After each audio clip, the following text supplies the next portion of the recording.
জীবনের আরেক নাম হচ্ছে পরিবর্তন, তাই না বলুন? জীবন পরিবর্তন ছাড়া কখনো চলে না। প্রত্যেকটা সময়, প্রত্যেকটা ক্ষেত্রেই মানুষের জীবনে পরিবর্তনটাই কিন্তু সমস্ত কিছু বুঝিয়ে দেয়, হোক ভালো কিংবা খারাপ। আর এই ভালো খারাপ সময়ের মাঝখানে আমরা টলমল অবস্থায় প্রত্যেকটা মানুষই পড়ে যায়, বিশেষ করে যদি হয় সে সাধারণ গৃহবধূ কিংবা কারো বাড়ির মেয়ে, কারো বাড়ির বউ, কারো আবার মা। জীবনের এই টলমটলে নিজেদের সামলে হাতটা শক্ত করে দাঁড়িয়ে থাকা না চারটিখানির কথা না। তো যাই হোক, কেন বলছি এই সমস্ত কিছু আপনাদের সাথে আস্তে আস্তে শেয়ার করছি। চলুন, কী অবস্থা আমার প্রিয় পরিবার? আশা করছি ভালো আছেন, সুস্থ আছেন। আচ্ছা, আমিও ভালো আছি, সুস্থ আছি। আমি উত্তর দিনাজপুর থেকে পায়েল নিয়ে হাজির হয়েছি সুন্দর একটি ছোট্ট ব্লগ। জীবনের এই চলার পথে আমার টুকিনাকি ব্লগগুলোই আপনাদের সাথে আমি শেয়ার করে যা শান্তি পাই, বিশ্বাস করবেন না, হয়তো মনে হয়তো আপনারা হাসবেন। সেই শান্তি মানে আমার মানে পাড়া প্রতিবেশী এরাও মানে অতটা আমার কাছে ইম্পর্টেন্ট না যতটা আপনারা। বিশ্বাস করুন, এটা মন থেকে বলছি, কারণ মানুষের ভালো মানুষ কিন্তু সহ্য করতে পারে না। এটা চিরকালই হয়ে এসেছে, হচ্ছে এবং হয়েও থাকবে। ঠিক আছে, হতেও থাকবে। তো সেই কারণে পাড়া প্রতিবেশীর কথা তো কি বলবো, সেটা আপনারও আছে, আমারও আছে। কিছু কিছু মানুষ ভালো, আবার কিছু কিছু মানুষ ঠিক ততটাই নিমের মতো তিতো। যাই হোক, কী করা যাবে, এগুলোর কথা বাদ দিন। আমি শুধুমাত্র আপনাদের কথা বলছি, যে যারা আমার পরিবারের একজন সদস্য, আমার একজন বলছি, ভুল বললাম, একাধিক জন আমার পরিবারের সদস্য। প্রত্যেকটা মানুষ আমাকে কমেন্ট করছেন, কিছু কিছু ভিডিওতে ভালোবাসা দিচ্ছেন, তার জন্য আমি অনেক অনেক ভালোবাসা আপনাদের জন্য ঋণী। জানেন, আপনাদের ভালোবাসা ছাড়া আমি কোনো কিছুই না। আর ওই যে বললাম পরিবর্তন, সেই পরিবর্তনের গল্পটা আজ আপনাদের এই ছোট্ট ব্লগটাতে শেয়ার করব। জানেন, আমি যখন বাবার বাড়ি থাকতাম তখন বিশ্বাস করুন, কাকে বলে যে কি বলবো আর, গরুর গোবর এই সমস্ত কিছু হোক, কিংবা ভুট্টার গাছ, কিংবা হোক ধান, মানে একদম টোটালি অন্য একটা জীবন। আর অন্য একটা জীবন থেকে এই জীবনে আমার আগমন। তো এইখানটায় নিজেকে শক্ত করে, কিন্তু এখন আমি নিজেকে শক্ত করে ধরে রেখেছি, কারণ আমি মনে করি জীবনের পরিবর্তনটাই সমস্ত কিছু। প্রত্যেকটা মানুষের জীবনটা পরিবর্তন হওয়া উচিত, তাই না? ভালো খারাপ যেই হোক না কেন। দেখুন, আমি বাবার বাড়িতে ছিলাম একজনের মেয়ে হয়ে, আর একটা বাবার মেয়ে, আর আমি নিজে একজন মেয়ে হয়ে, ঠিক আছে? কিন্তু এখন আমি একটা বাড়ির বৌমা, একজনের বউ, একজনের মা। পুরোটা দায়িত্ব কর্তব্য একটা মেয়ের উপরেই কিন্তু থাকে সংসারের বেশিরভাগটা সময়। শ্বশুর শাশুড়ির উপর হোক, কিংবা স্বামীর উপর, বাচ্চার উপর, সমস্ত কিছু। তো আমি যখন এখন এখানে এসেছি, তো আমি এই পরিবেশের সঙ্গে মানিয়ে নিই। আর মানিয়ে নেওয়াটাই হচ্ছে গিয়ে, একটা বলে না, সমাজের একটা কথা আছে না, মেয়েদের নাকি যে পাত্রে রাখা হয় সেই পাত্রেরই আকার ধারণ করে। তো এটা হচ্ছে ঠিক সেই ব্যাপার। সময়ের সাথে সাথে থাকতে থাকতে মানুষগুলো কেমন জানি নিজে থেকেই শক্ত হয়ে যায়, পুড়ে তেতে একদম নিজেকে গড়ে তোলে আরেক রূপে। তো এই জীবনে আমার পরিবর্তনটা আপনারা থাম্বনেলে আমি একটা ছবি দিয়েছি, দেখেছেন হয়তো।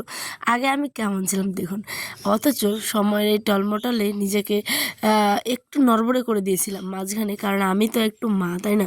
আমার মা হওয়ার সময় নিজের ভালো থাকার থেকে বাচ্চার ভালো থাকাটা অবশ্যই অনেকটা ইম্পর্টেন্ট। যেই কারণে আমার জীবনের শারীরিক দিক থেকে বলতে পারেন যে একটুখানি আমি কি বলবো আর আপনাদের, একটুখানি দেখতেই পাচ্ছেন থাম্বনেলে আপনারা যে কেমন ছিলাম, কেমন হয়েছি। তো যাই হোক, এই সময়টা ফিরে কখনো আসবে না, ঠিক আছে?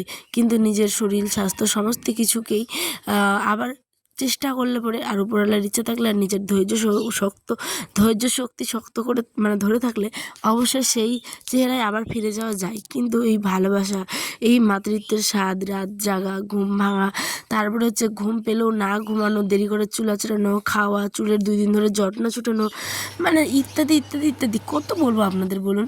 আমি এই 8 মিনিটের ব্লগে বলে বলে বলে বলে আমি পারবো না, কারণ প্রত্যেকটা কথায় যদি শেয়ার করি না, সত্যি কথা বলতে যে এই মা হওয়ার যে শান্তি, তা পৃথিবীর সকল মানুষ মানে কি বলবো, যাতে পাই, উপরওয়ালার ইচ্ছা, উপরওয়ালার কাছে আমি এটাই দোয়া করি, প্রত্যেকটা মানুষ যাতে মা হওয়ার অনুভূতি ফিল করতে পারে প্রত্যেকের হয়ে। আর বিশ্বাস করুন, আমি যখন কখনো কখনো দোয়া করি, তো আমি এটাই দোয়া করি যে সকলে যাতে ভালো থাকে, সুস্থ থাকে, সে হোক শত্রু কিংবা মিত্র, যেই হোক, সকলে যাতে ভালো থাকে, সুস্থ থাকে, যার যত না পাওয়া আল্লাহ যাতে সবাইকে দেয়। এটাই। তো জীবনে আমার কিছু, কিছু চাওয়া ছিল হয়তো পাইনি। আবার যেগুলো পেয়েছি সেগুলো আবার দুহাত ভরে পেয়েছি।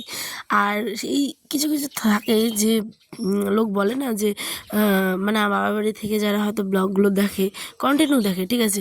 তো ওরা না কিছু, কিছু বলে কথা যে এই তো বাড়িঘর এরম এটা সেটা হাবিজাবি।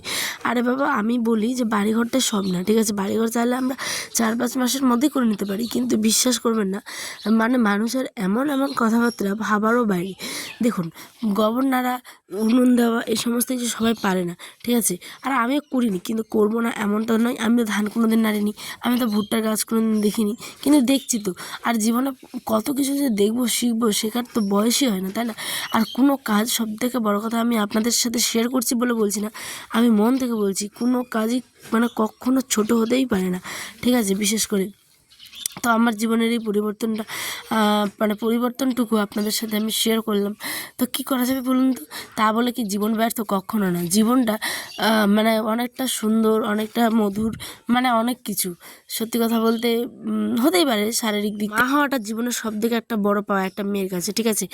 তো মা হয়ে যে মোটা হয়ে গেছি এটা নিয়ে মানুষের এত কথাবার্তা, মানে কি বলবো, সব মানুষের কথা বলছি না, কিছু কিছু মানুষের, ঠিক আছে? তো এইগুলো মানুষ চুলকানি কথাবার্তা বলবেই, যাতে আপনি দেখতে পাচ্ছে তারা যে আপনি একটু একটু করে মানে নিজের পায়ে দাঁড়ানোর চেষ্টা করছেন, তখন হয়তো তাদের ঘুমটা থাকে না ঠিকঠাক, তারা একদম বিছানা থেকে ডিরেক্ট মাটিতে পড়ে যায় মুখ থুবড়ে। এই হচ্ছে মানুষের গল্প, জানেন? তো যাই হোক, আমি তো কোনো কিছু মনে করি না, আর আমার হাজব্যান্ডও কোনো কিছু মনে করে না। কিন্তু আমার আয়নার আব্বু বলেন যে মানুষ বলবে, ঠিক আছে? বলতে বলতে ওই আপনি একদিন চুপ হয়ে যাবে, কিন্তু তুমি তোমার কর্ম করো। তোমার কর্ম তুমি যদি ঠিকঠাক করে মানে করতে থাকো, তাহলে তোমার এগুলো কোনো কিছুই মানে তখন আর বাধা হয়ে দাঁড়াতে পারবে না মানুষের এই কথাবার্তাগুলি। আর জীবনে মানে কি বলবো, আমি যে না খেয়ে আছি এরমটা তো না, ইউটিউব ব্লগ ভিডিও করি, তো আমি যে একদিন সাকসেস পাবোই, আমি ইচ্ছা সবার থাকে, মিথ্যা কথা বলবো না, কিন্তু পাবোই যে একদম করতেই হবে সেটা না। কারণ কেন বলছি বলুন তো? কারণ অনেক মানুষ আছে ডিপ্রেশনে চলে যায়, জানেন? এই যে ইউটিউব ভিডিও, ধরুন আমার ১ বছর হতে যাচ্ছে, নভেম্বরের ৯ তারিখ আসলে আমার ১ বছর হয়ে যাবে। তো ১ বছর ইউটিউব জার্নি করার পরেও আমি যদি সফলতা না পাই, তাহলে কী হবে? এই সবাই টাকা ইনকাম করছে, আমি করছি না, আমি কেন করছি না, আমি কেন পারছি না, আমার মধ্যে কী কম, এটা সেটা। সবথেকে এই প্ল্যাটফর্মে কিন্তু ধৈর্যটা হচ্ছে মেন, জানেন? আর ধৈর্য ছাড়া কিন্তু এই সমস্ত কিছু হয় না। আপনি যে ধৈর্য সহকারে মানে কাজ করেন, তাহলে উপরওয়ালা একদিন নিশ্চয়ই আপনার দিকে মুখ চেয়ে তাকাবে। তো অনেক কথাই বললাম, নিজের জীবনের পরিবর্তনটুকু আপনাদের সাথে একটু গল্পটা শেয়ার করলাম। এটা তো অনেক বড় একটা গল্প। তো যাই হোক, আজ আসি বন্ধুরা, দেখা হবে আরেকটি ব্লগে। সকলে ভালো থাকবেন, সুস্থ থাকবেন।